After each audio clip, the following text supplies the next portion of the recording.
नमस्कार साथियों, जय हिंद। मित्रों, आज हम सब बहुत दिन बाद आपके बीच में आ रहे हैं। थोड़ा स्वास्थ्य समस्या होने के कारण मैं आपके बीच में नहीं आ पाया था। आज हम विचार कर रहे थे और आपसे चर्चा करेंगे भारत को विश्व गुरु बनाने के विषय में। अक्सर हमने सुना है समाचार पत्रों के माध्यम से, बड़े बड़े नेताओं और अभिनेताओं के मुख से, बड़े बड़े विचारकों के मुख से कि भारत को विश्व गुरु बनाना है, पर किसी ने ये नहीं बताया कि भारत को विश्व गुरु बनाना कैसे है। हमें ये तो बता दिया गया कि भारत को विश्व गुरु बनाना है। ये भी बताना चाहिए हमारे देश के भविष्य को, नौजवानों को और आने वाली नवनिहाल पीढ़ी को कि विश्व गुरु बनाना कैसे है। भारत हमारा विश्व गुरु बनेगा कैसे? कोई ना कोई तो पैमाना होगा, बिना पैमाने की कोई उपाधि नहीं मिलती। और विश्व गुरु एक नाम नहीं है, दर्जा है, एक उपाधि है। यह उपाधि गुरु की जो है उनको मिलती है जिनसे कुछ सीखने को मिले, दूसरे लोग जिनसे कुछ सीखते हैं। और जो व्यक्ति दूसरे व्यक्तियों को, दूसरे देशों को या दूसरे संस्थाओं को कोई शिक्षा दे सके, उसे गुरु की उपाधि दी जाए। आज मैं राज बहादुर सिंह, प्रधानमंत्री जन जागरण अभियान मध्य प्रदेश का प्रदेश उपाध्यक्ष, आपके बीच में आया हूं और चर्चा कर रहा हूं जन जागरण अभियान के माध्यम से कि हमें हमारे देश को विश्व गुरु बनाने के लिए क्या करना चाहिए। मित्रों, हमारा देश बिल्कुल विश्व गुरु बन सकता है जी। और हमारे देश को विश्व गुरु की उपाधि दिलाने के लिए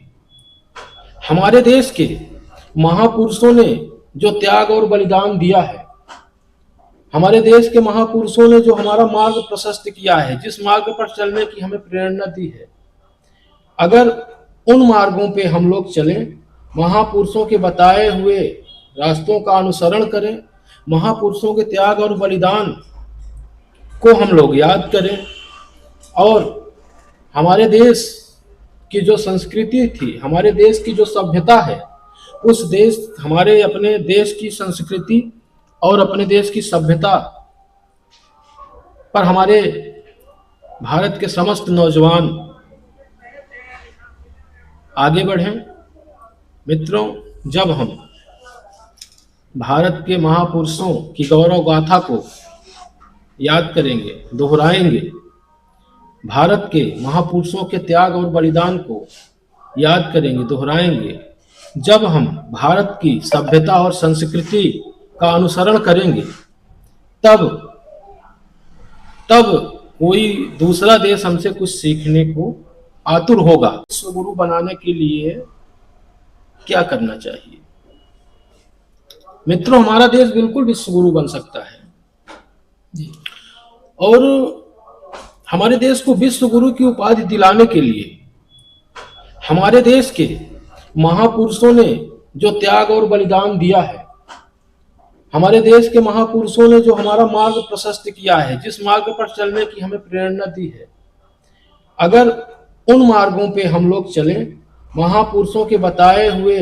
रास्तों का अनुसरण करें, महापुरुषों के त्याग और बलिदान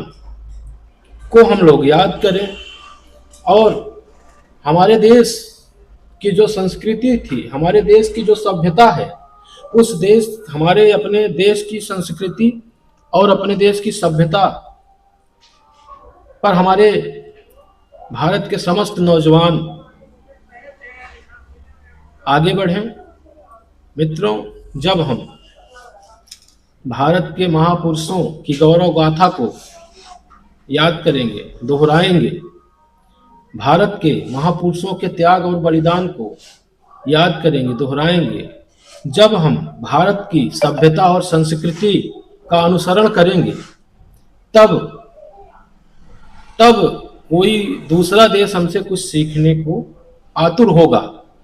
और ये तब संभव है जब हमारे देश के समस्त नौजवान भारत के महापुरुषों की बलिदान की गाथा को एक दूसरे को सुनाएं, महापुरुषों के बताए मार्ग पर आने वाली नौनिहाल पीढ़ी को चलने के लिए प्रेरित करें और हमारे देश के जो भविष्य हैं, जिन्हें हम देश का भविष्य कहते हैं, नौनिहाल बच्चे,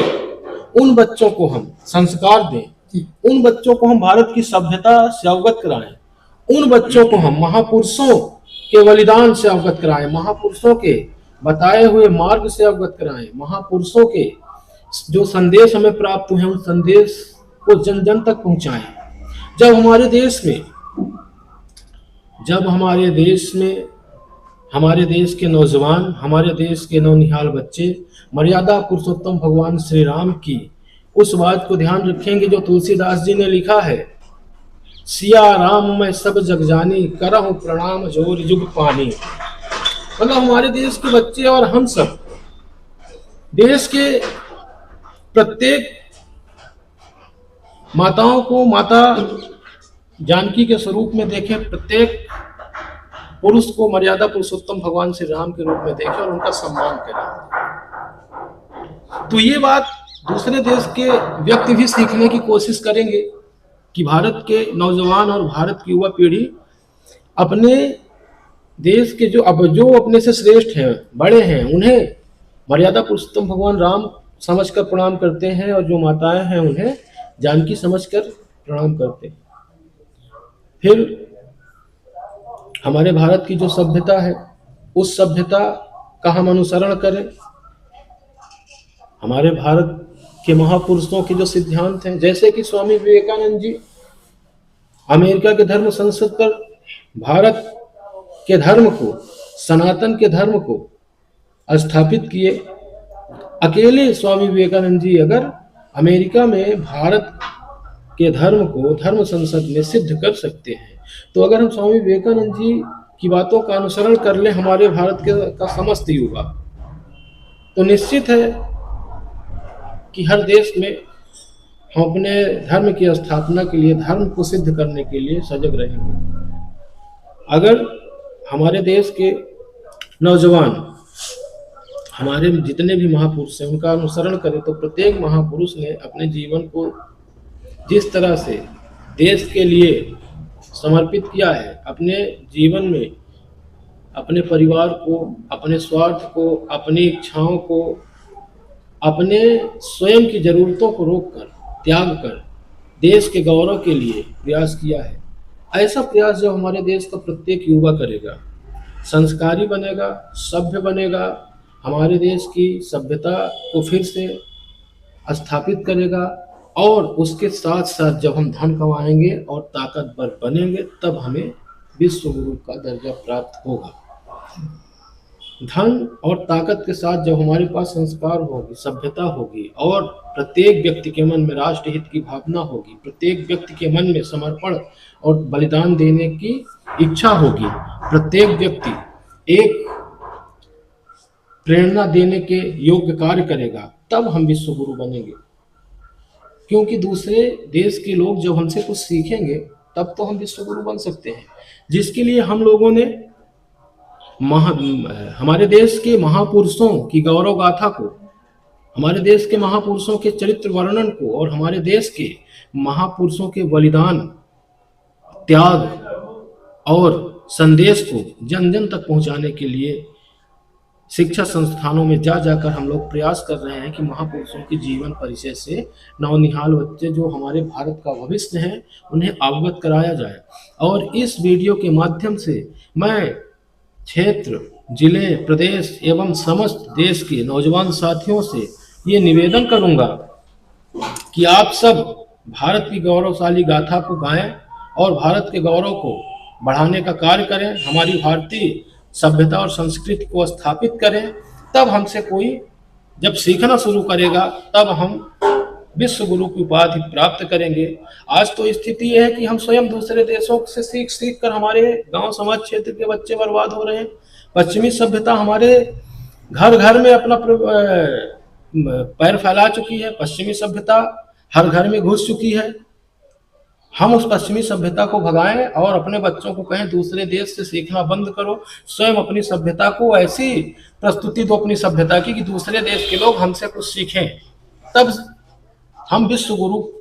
की ओर बढ़ेंगे। और जब हम यह सिद्ध कर देंगे कि हमारा हिंदुस्तान, हमारा भारत ही एक ऐसा देश है जहाँ की सीखना, सभ्यता सीखनी हो तो भारत आइए, संस्कार लेना हो तो भारत आइए, महापुरुषों के बलिदान की गाथा सुनना हो तो भारत आइए, धन कमाने की जो श्रेणी है वो देखनी है तो भारत आइए। जब तक हम स्वच्छ राजनीति की स्थापना नहीं करेंगे, जब तक हम अपने संस्कारों को फिर से स्थापित नहीं करेंगे, जब तो भाइयों और मित्रों, आप सबको बता रहे हैं कि अगर जिस दिन हमारे हिंदुस्तान के प्रत्येक घर में ताला लगना बंद हो जाएगा, मतलब चोर का भय समाप्त, दुनिया देखने आएगी ऐसा क्या है हिंदुस्तान में कि हिंदुस्तान के लोग घर में ताला ही नहीं लगाते। जिस दिन रात को समय कोई भी हो, उजाला हो या अंधेरा हो, हमारे हिंदुस्तान की बेटियां निडर होकर गलियों में निकलेंगी। अस्पताल जाना होगा जाएंगी, स्कूल जाना होगा जाएंगी, पर निडर होके, दिन हो या रात हो, जब हमारे देश की बेटियां निकलेंगी घर से, उस दिन बाहर के लोग देखने आएंगे कि हिंदुस्तान में ऐसी कौन सी व्यवस्था, ऐसा कौन सा संस्कार है कि हिंदुस्तान की बेटियां निडर होकर सड़कों में घूमती हैं और एक भी अपराध और बलात्कार नहीं सुनने में मिलता। ये कब होगा? जब हमारे देश का प्रत्येक युवा अपनी धर्म पत्नी को छोड़कर प्रत्येक युवती में अपनी बहन का स्वरूप देखेगा, प्रत्येक युवती अपने पति को छोड़कर प्रत्येक युवा में अपने भाई का स्वरूप देखेगी। तब ये व्यभिचार, दुराचार और बलात्कार समाप्त होगा। जब हमारे देश की राजनीति गरीब जनता के लिए होना शुरू होगी, जब हमारे देश की राजनीति किसान और मजदूर के लिए होगी, तब बाहर के लोग सीखने आएंगे कि हिंदुस्तान की जो स्वच्छ राजनीति है, जो यथार्थ में गरीब के लिए, किसान और मजदूर के लिए हो रही है, उसको चलकर हम सीखते हैं कि ऐसा क्या है हिंदुस्तान में जिससे कि हर किसान, मजदूर, हर गरीब व्यक्ति खुश है। जब हमारे देश में धर्म ग्रंथों में लिखी हुई बात को बताने वाला धर्म का अनुसरण करेगा, तब हमारे देश में बाहर के लोग हमारे धर्म ग्रंथों को पढ़ने आएंगे। जब हमारे देश का युवा महापुरुषों के चरित्र वर्णन को सुनकर महापुरुषों की तरह जीवन जीना शुरू करेगा, जब हमारे देश का नौजवान साथी हमारे देश के महापुरुष विवेकानंद जी को स्मरण करेगा और युवाओं में नई ऊर्जा भरेगा, दूसरे देश में जाकर अपने देश का गौरव ऊंचा करेगा, जब हमारे देश का नौजवान भगत सिंह की जैसे देश के लिए प्राण देने तक को तैयार हो जाएगा, जब हमारे देश का नौजवान चंद्रशेखर आज़ाद जैसे दुश्मन से लड़ते हुए भी प्राण देने की निडर हो जाएगा प्राण देने के लिए, जब हमारे देश की प्रत्येक नारी लक्ष्मी, झांसी की रानी लक्ष्मीबाई जैसी बन जाएंगी, जब हमारे देश में एक स्वच्छ राजनीति की स्थापना के साथ साथ हमारे देश में, जब हमारे देश की सभ्यता, कौन सी सभ्यता? वो सभ्यता की हम सब माता पिता को सम्मान देते हैं, चरण छूते हैं, बड़े भाइयों को पिता स्वरूप मानते हैं, अपनी बहनों को देवी स्वरूप मानते हैं। जब हमारी वो सभ्यता, जिस सभ्यता को देखकर हमारे देश में कभी विदेशी आते थे, आज उस सभ्यता को जब हम स्थापित कर लेंगे, जब हम अपने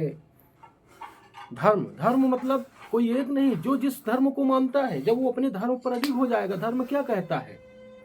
सबसे बड़ा धर्म मानव धर्म है। मानव धर्म क्या है? मनुष्य जहाँ पर दया दिखती हो उसी को हम धर्म कहते हैं। आज हमें भगवान श्री रामचंद्र जी ने मर्यादा का पाठ पढ़ाया, ऐसे ही हमारे